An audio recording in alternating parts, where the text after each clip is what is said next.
garaacha warreen qaban irdii heddummeessanii nyaachuun bareeda. Kuni zaatar jedhama.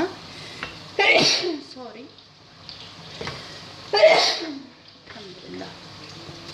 Irdii heddummeessitanii nyaachuun baay'ee filatamaadha jechuudha waan diimarra. Kuni zafaraan jedhama. Zafaraanii fi heelii walitti akkasitti bulbulee kaa'ee zafaraanii fi heelii jechuudha. Zafaraan jechuun immoo isa kana biyyoota arabaa keessatti nyaata hedduu mi'eessaa jechuudha. Hin urgeessa. Isa kana zafaraan jechuudha. Isa kana asitti naqa. Heelii wajjini. Kun immoo paastii isiniin jedhe sanii timaatimii jechuudha. Daakama yookaan immoo cammaqama isa asitti makaa. Kana asitti makee amma kana booda zabaadii yookaan immoo urgoo asitti dabalaa jechuudha. Maaliif urgoo kana wajjin walitti makame eegasii keessa gala jechuudha. Dijaaja yookaan immoo lukkutti haala kanaan soos taha jechuudha. Maaliif magluuba waan ta'eef soosii qabaachuu qaba. Sorry. Soosii jechuun kalxaa qabaachuu qaba jechuudha. Maajii kana soo qabaattan ani heddummeessu maaliif kolesteroolii qaba waan ta'eef kolesterooliidhaaf maajiin barbaachisaa miti baay'istanii itti gochuun namoota kolesteroolii qaban yookaan immoo qaamni isaanii zayitii hedduminaan qabu jechuudha. Hanganuma itti godha hin baay'isu. Maaliif sooqidda qaba maaraqii qaba jechuudha yookaan immoo zayita qaba cooma namoota kolesteroolii qabaniif hin heddummeessanu jechuudha. Kanaaf kana amma haala kanaan waliin nahee sanbooda itti naqa jechuudha achitti lukkurratti. Haala kanaan kunis bilchaatee jira. Kunis bilchaatee haala argaa jirtan kanatti keessaa baasaa. Xiqqoo dinnichaa hin hafaa hangasii kanatti deebi'a jechuudha gara lukkuu kiyya. Lukkuun bilchaattee jirti. Soosa dalagisa yookaan immoo akka sugoo yookaan immoo maal jedhama maaraqii haa ta'u asitti naynaa gubbarratti magluuba dalagaa jirra waan ta'eef akkasitti akka soosii qabaatu haala kanaan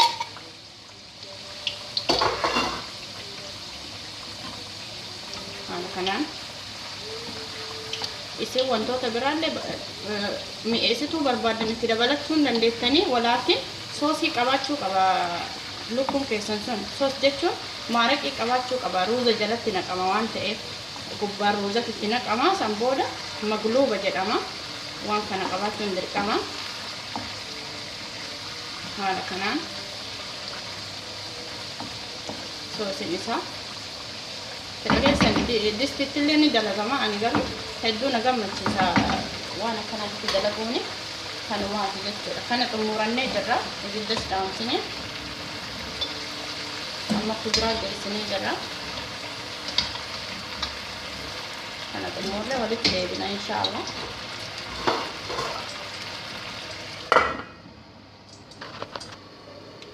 Buleeyyan kiyyaa akkuma itti fufetti jira.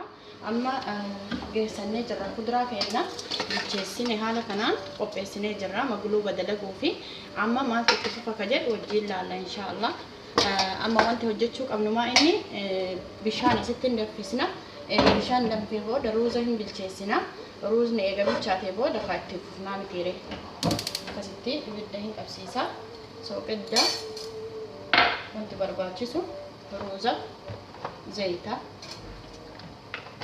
kanaan kana booda ruuza asitti naqa.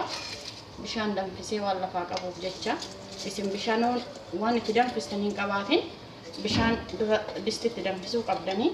An garuu bishaan danfaa lafa waan jiruufi haala kanaan kunuuti bishaan danfaadha. Bismillah. Ruuzni haa danfu. Eega ruuzni danfe booda walitti dachaana inshaallah.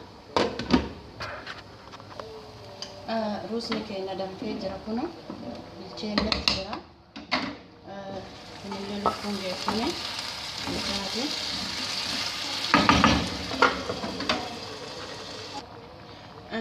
Obboleeyyan kiyya asitti kanamma soogidda hin heddummeessu garuu xumuree jira. Soogidda qullaa waan xiqqootti godhuuf jecha waan xiqqootti godha. Akkuma isiniin jedhu kolesterool qaba waan ta'eef soogiddis hedduu hin barbaachisu.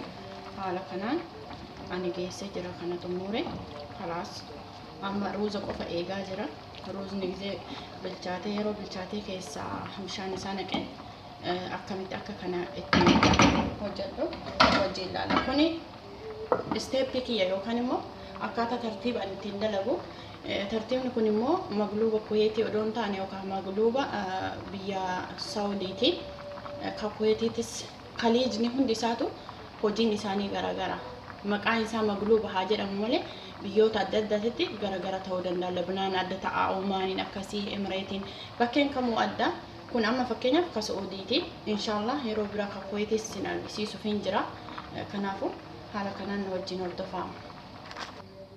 Obboleeyyan kiyya kun ruuza bishaan isaa keessaa naqee jira.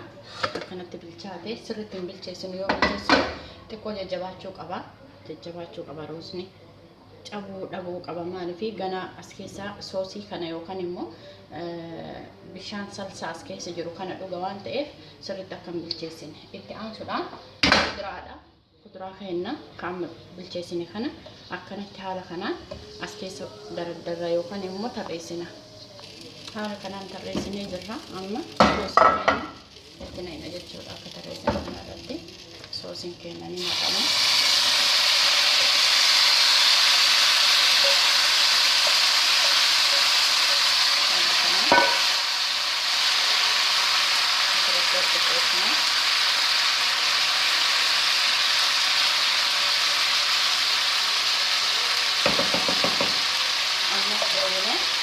Kuduraa hafee jira. Kuduraa kana gubbaa isaarra naqalee jechuudha.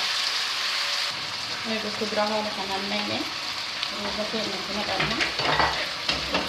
Bismillah. Ruuza.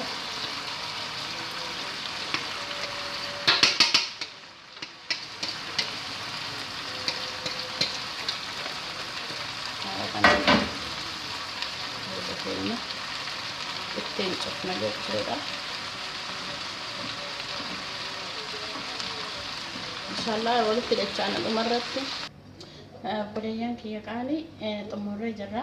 Ruuzni nu bilchaate akka magluuba hojjennee xumurre haala kanaan garagalchuu qofan hafa. Inshaallah garagalchinee walitti dacha'ana.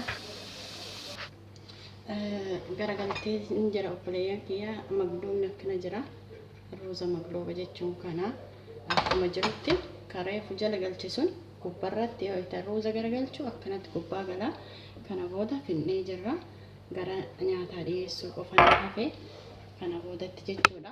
Isaanifillee kana gayaa haa ta'u isinis akkanatti hojjettanii akka nyaattan inshaallah abdii guddaa qaba. Magluubni isa kana jechuudha. Fayyaa nyaataa Oromooti isin jaaladha, isin kabaja. Rabbi ana walitti isin haa jaalatu. Wantoota hanqise akkuma kana dura isin dubbadhe wanta akka kuusaa hir'ina qabaas keessa ammaan tana maaliif wanta isaan fedhan qofan hojjedhaa fi kanaaf haala kanaan isteeppii kanaan hojjettan taanan hedduu ni milkooftan. Rabbi isin haa milkeessu. Naaf jiraadha.